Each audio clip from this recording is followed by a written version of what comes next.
Welcome to Navadisha Tech Learning. Today we are breaking down Ansible, an essential DevOps concept.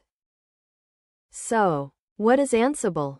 Ansible automates server configuration and application deployment using YAML playbooks. This is one of the core ideas in DevOps that every developer should know.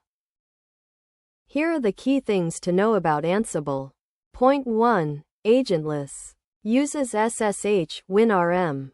No software required on targets. Point 2. Idempotent. Safe to run repeatedly. Only changes what needs changing. Point 3. Roles and collections for reusable content. Point 4.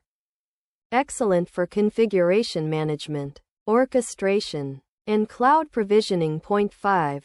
Red Hat Ansible automation platform adds enterprise features. And that is Ansible explained. Subscribe to Navadisha for a new DevOps concept every single day. See you tomorrow.